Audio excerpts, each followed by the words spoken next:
Alright, so I just watched Chicken Run Dawn of the Nugget, which, yeah, I'll say this right now, for an unnecessary sequel, it's pretty good actually, it is pretty good. I will say though, if you're thinking that this will be on the same level as the original, no, is the answer to that. But for a sequel that basically was kind of obligatory because Aardman keep having to do sequels to their films because they're the only ones that seem to make them any profit or money. You know, could have been a lot worse. Could have been so much worse, but thankfully it isn't. It thankfully isn't. The thing is, though, if you've seen the trailer for this film, unfortunately, it kind of does spoil certain moments and that for you. Because I'm going to talk about, you know, I'm not really going to spoil the film no more than the trailer already spoiled the film. So if you've seen the trailer for the film, like, it spoils most of it already because, yeah, a lot of the scenes in the trailer are from, like, over an hour into the film. So, yeah. So, Mrs. Tweedy. Again, probably easily the best part of the film. Well, it is. And that is where basically any scene with Mrs. Tweedy in the film basically rises it above and makes it feel the most like the original. In terms of, like, for example, the new voices for Ginger and Rocky, I could get used to them pretty quickly. But particularly with Ginger, you just don't have, the same flair as you had originally. It just, it's not bad. And it's clear, they're trying to do an impression of the original at the same time as trying to do their own thing. And it's fine, but it just isn't the same, unfortunately. It just isn't the same. And yeah, it's a bit weird. It's a bit of a mishmash where some characters are recast and others aren't. Like, Fowler isn't recast. He's still played by David Bradley. But he's barely in the film. And Mrs. Tweedy is barely in the film, unfortunately, which is a shame. And if you want, you'd think from the trailers, oh, Mrs. Tweedy, appears maybe at the halfway point. No, no, no. She doesn't appear in the film until 49 minutes into the film. And bear in mind, this film technically finishes at an hour and 24 minutes. It says an hour and 41, though the rest of that is just credits in a bunch of different languages because it's Netflix. So yeah, the film actually finishes at an hour and 24 minutes, so unfortunately we don't get a huge amount of Mrs. Tweedy in the film throughout the film, which is a shame because, feeling her presence in that was always kind of felt in that through the first film and that. Even though, I don't know, she technically got more scenes in the first film, but like, she was a constant threat throughout. In this, they make it as if it's a surprise that she's there. But the thing is, if you saw the trailers, that was something that was already shown in the trailers and was heavily marketed with the film, which is a shame because, I mean, you could have figured it out pretty easily, but still, it could have been a surprise.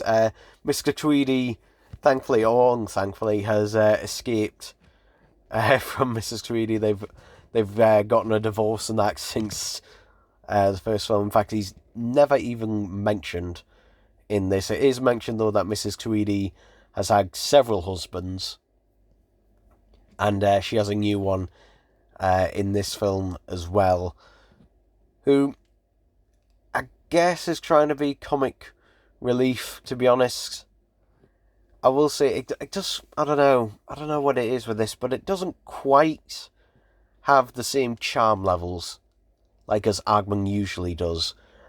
It's a still enjoyable film, but it doesn't have as much of the charm, I think, as the earlier films and that do. I think mainly because it's trying, especially with it being on Netflix and it possibly having, the biggest audience it's ever had, it's trying more to reach a wider audience, but in turn, I think it's losing a little bit of the charm that it originally had. But I don't know. I'll see how I feel about this film once I've seen it a few more times. I mean, it's not like with DreamWorks where they basically try to get rid of all the British charm of the film and try and Americanize it. That isn't the case here, thankfully.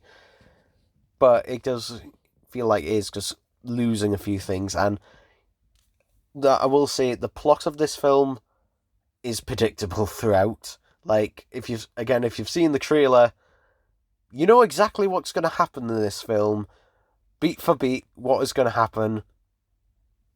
And yeah, it does. Everything does. Which, yeah, if you're looking for a film that, is unpredictable, or, where you can't see every single thing happening or has any surprises and that, this is not. It's still very much an enjoyable film. It is very much an enjoyable sort of heist or reverse breakout film. It is still enjoyable in that regard.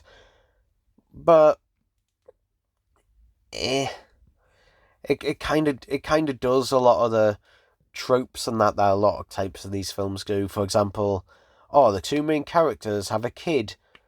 The two main characters from the first film have a kid.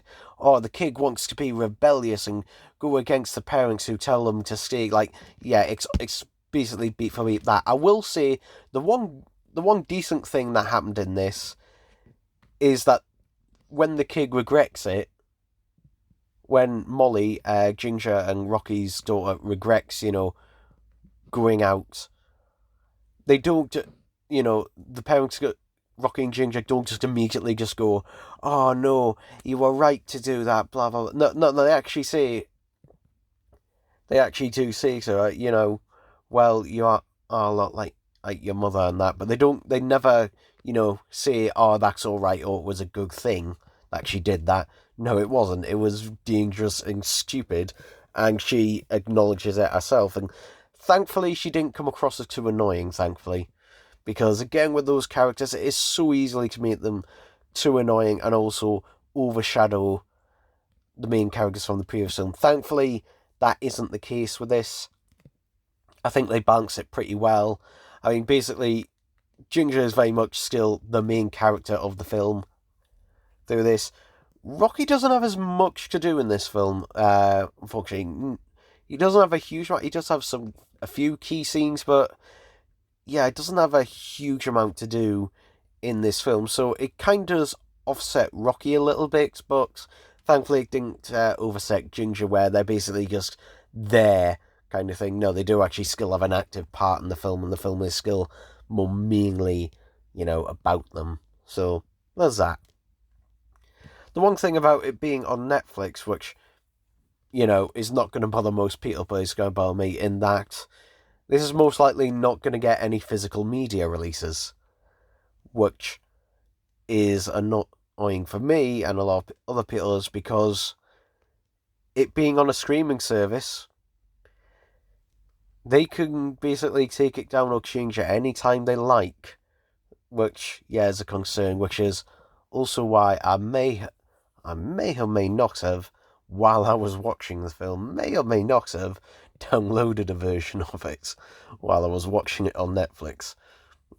So, yeah, that would be something I'd recommend to people to do.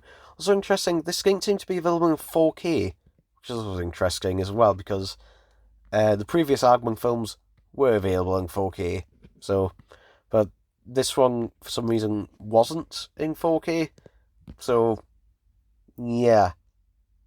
Don't know if that's Netflix doing something or what, but yeah, I was surprised that didn't happen.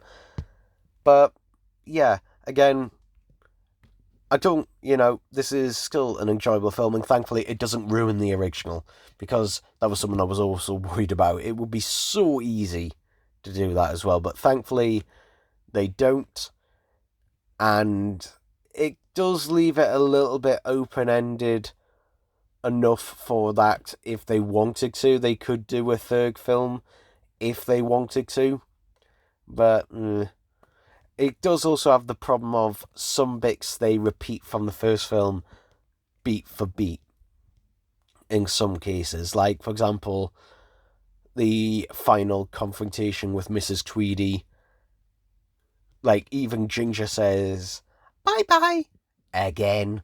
It's just like, it's a little bit too on the nose, a little bit too similar. I mean, literally, she just pulls an axe out of nowhere just because we gotta have Mrs. Tweedy with that axe again. And yeah, I will say also, this one seems to be a little bit more holding back compared to the previous, for example, the chicken. I'm glad to see that we still get a chicken death in this one. Like we did, that sounds horrible, but thankfully the scene does mean something. It's when Molly finally finds out, oh, this shit is real. This is happening.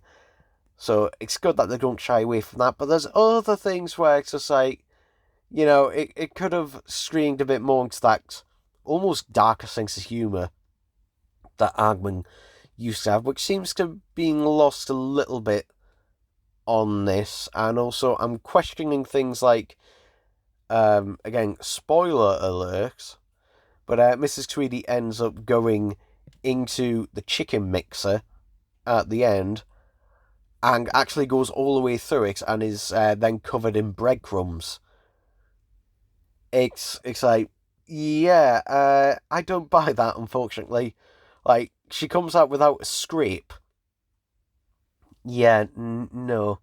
Like, at the end of the previous film, you can suspend your disbelief because, oh, well, she's stuck at the top with the gravy and the explosion. Like this, like, I don't know. It might depend on some people on that, but overall, I still recommend it. You could do far worse. Far worse than this, and it's not a bad film. It's not a bad sequel. It feels like they kind of did the best they kind of could with basically, a story that had already wrapped up. And this one kind of mostly wraps up in the same type of way. But it's still enjoyable. It's still chicken wrong, so yeah, there we go.